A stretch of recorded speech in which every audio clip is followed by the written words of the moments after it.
Welcome to the Atomic Impact Podcast. I'm your host, Jason Osborn. And on this podcast, we interview successful business owners for them to share atomic impactful lessons that they've learned throughout their business career and share them with us so that we can learn from them as well. As always, this show is sponsored by the LinkedIn Reverse Podcast Method, the new way to close deals that doesn't rely on any of the old traditional methods that everybody hates.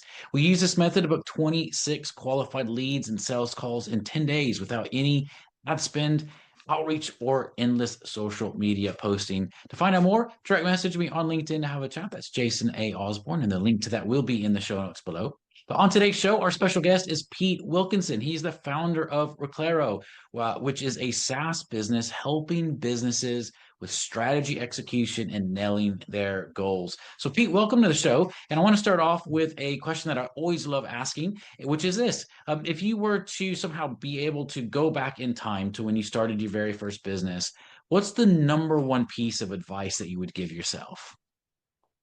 I would talk about niching the ideal customer fit sooner, or working out who would be my ideal customer sooner.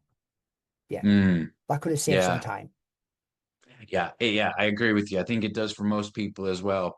What's the lessons you learned around that? Because I think when we start off business, we just go, "Oh, I'm going to help everybody," Mhm. which actually is quite a big deterrent and detriment to a lot of businesses. So, what are some lessons you've learned along the way with that? Yeah, I think one of the big lessons was because I have such a desire to help people. I'm the kind of guy that's walking down the street and I can tell someone's lost, and I will go and offer to try and help them. I just love helping people. The flip side of that, though, is that when we started Reclaro, it was like we're going to help anybody in business to kind of do anything. And we got some customers and we helped some people. That was great. But the fit wasn't right. So another big lesson was the marketing wasn't targeted. So it was like we were selling to everyone, which meant we weren't really speaking to anyone. That was a really big lesson. And also, our software is probably better for certain companies at certain stages of their own journey. So that also was a lesson that we learned that we've now applied, which is saving time and also for the customer as well. Because if the customer isn't an ideal fit, then it's not best on both people. You're not going to get that win-win. And I think the reason why I didn't do that was that when you build something from scratch, and quite a few people this might resonate with them, is that somebody offers to give you money for something you've built. So you go from like designing a very simple template to then like creating a workshop on it. And then I wrote a book called Unstoppable on the concept that's in Reclaro, the 135. And then when you build a product and you launch like a software product and someone says, I'll give you money for this, you kind of go, oh my goodness, someone believes in it, it's going to work. And you probably take customers that it's probably not ideal for, and it's maybe not a great fit for you. It's not genuine win-win, just because like they've got faith in you, they'll give you some money. And I think we did lose a little bit of time and traction going in the wrong direction there. So if I could go back now, or if anyone's at that stage, I would really urge them to sort of clarify quickly, like who you really should be targeting and what is the value they're going to get and what transformation you would deliver. And then, like what's the best way to serve them rather than just trying to do everything to everyone. And I think I would have saved a ton of time if I'd done that. Yeah. Well, I think we all could have. I know it's a It's hindsight thing, isn't it? it is a hindsight thing, and it's counterintuitive oftentimes when we start business because I think we all kind of just want to help people, but fine tuning that market. I think the sooner and the faster we can do that, the better. Which translates to a lot of things, I think, as we move forward in our business, but which is Mhm. which is really good. One of the questions that I like to ask Pete sometimes is this. Um, well, I'll explain why I asked this question. We all go through challenges in business, Mhm. and oftentimes I think we think, oh, well, I'm the only one. I'm the only one that deals with this business problem. And I think normalizing those challenges is quite helpful. So we go, oh, I'm not the only one. This is how we can deal with it. So my question to you is this: what's the number one biggest challenge that you faced in your business so far? And what's the lesson that you learned from that? Um, I think one of the biggest challenges is pro it's probably the one where I wasn't growing as fast as I desired, and it was it was harder than I thought it was going to be. It was Mhm. like, not you remember there's a film by Kevin Costner, Field of Dreams, build it and they will come. There's a little bit Yeah. of that going on. Probably naive. And to be honest, like this wasn't my first rodeo, Jason. Reclaro wasn't the first business I've launched, so I kind of probably should have known better. But never mind, I'm one of these overly optimistic people. So I think that, oh my goodness, this is going to work and that's going to work. And I think I was probably, not as prepared for that. And I think the lesson I've learned is that if I was to do like my comfort zone work, things would be good and it would be good and that's all right. But like good for me isn't good enough, and I want to kind of reach my potential. So I'm kind of like kicking up to that steeper learning curve, which brings with it challenges, you know. And I think the Yeah. lesson I've learned is I have always been very interested and understood the concept of vision. So the lesson for me is I have a very distinct, clear, detailed 5-year vision, which we're now 2 years into that. So it's now 3 years before I would like to fulfill that Mm. vision. And I think the fact that I've got that, and I often think about it and I often visualize it and I go through the detail with it, that's what's allowing me to still keep overcoming those challenges. If I just saw the challenges, Jason, and I was just like challenge after challenge, which there is, right? Because I'm doing something that's challenging. Yeah. I used to do a lot of triathlon stuff, and like park runs are great. 5K park run, that's a challenge for somebody, great. I mean, I did a couple of Ironmans, and it's a different level. And the reason I did that is because, like, you put yourself in that environment, you've got to really visualize the end of the race. Otherwise, you wouldn't do the training and you wouldn't go through it. And I think the business is the Mm. same. I've got a very, very clear vision of where I want to, like, how I want to develop Reclaro, who I want to help, how many companies, what effect that will have on global economies.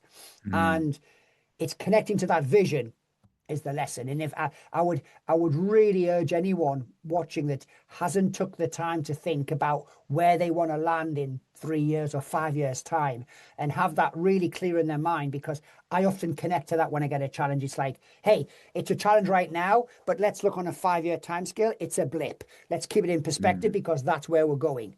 And Yeah. um, and now we share that repeatedly with our team members as well. So within the company, we often talk about, remember, that's where we're going, where we want to be, end of 2028. And this is just something we've got to overcome because I think one thing that does frustrate me is all this Instagram and some LinkedIn stuff to a point. Like it looks all, everyone's got it all worked out and it's like super easy. And hey, I did one video on YouTube and now I've got like 1 million followers and stuff. And I think we're missing that if you are an entrepreneur and you are building business and you are starting something, it isn't going to be easy. So be prepared for Mm. that and have this vision that kind of carries you through. And I'm sure somebody look at Mm. me in a while ago, hey, Pete's, look, he's an overnight success story. Yeah, he's been at this for about 12 to 15 years, you know what I mean? Yeah. But it's an Yeah. overnight Yeah. success story. Yeah. No, Yeah, well, it is, isn't it? It's like overnight success, 10 years in the making. It's like, absolutely. it's just one of those things. But you said something that I often reflect on, and I'd love to hear your thoughts a little bit deeper on this. But you Mhm. said, the challenge you're going through now, you've got that vision that you have into for 2028. Mhm. And that what we're going through now often seems just really big because it's right in front of us.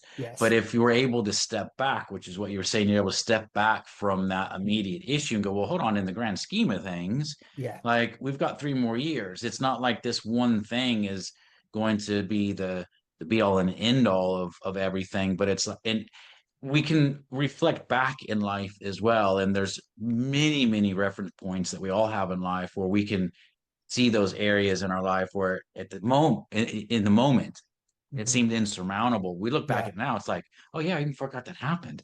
Yeah. Yeah. Yeah. Because Yeah. we're outside of that. And I'd love to hear your thoughts more about that, because I think this concept is really hard for a lot of people to actually embody. They Right. might theoretically understand it, but when they actually can learn how to step back from the issue and think bigger term, the Hmm. issue goes from big to a lot smaller. Yeah. And I'd love to hear your thoughts on that. Yeah, I think what's worked for us is building out what we would call a long time perspective. Mm, And a lot of younger people are growing up with everything's instant. You want a new book. We were talking about some of your books. You want a new book, it'll get delivered tomorrow or even same day with Amazon, right? yeah. You want some food, you've got two or three people you can go to and they'll just eat or whoever, and it'll come straight away. And what that's doing is creating like a little bit of a sense of urgency where everything is just immediate. And I think so. The first thing is like developing that longer time perspective. There's a guy I follow called Alex Hormozy, and he's great. And he talks Yeah. about the reason it's taking so long with your business is you're in a rush. And it's like, you've got to keep that in perspective. So I actually created a model called GAP model, which is to ascend from the good version, you ascend to your potential. And the intention is, Jason, just to help someone to clarify that longer term vision. And I think if you're going not really pushing yourself, the road is quite smooth. I think if you are reaching for potential, you have to appreciate and anticipate it's going to be more challenging. And I think the thing to realize is spending some time to reflect on how far you've come. So in our team, we are very, very good at saying, hey, here's a problem, here's a challenge. It wasn't anticipated. We thought that would work better. Whether that could be an ad or whether that could be a conversation or a product or whatever it might be. Hey, we thought that would have worked better.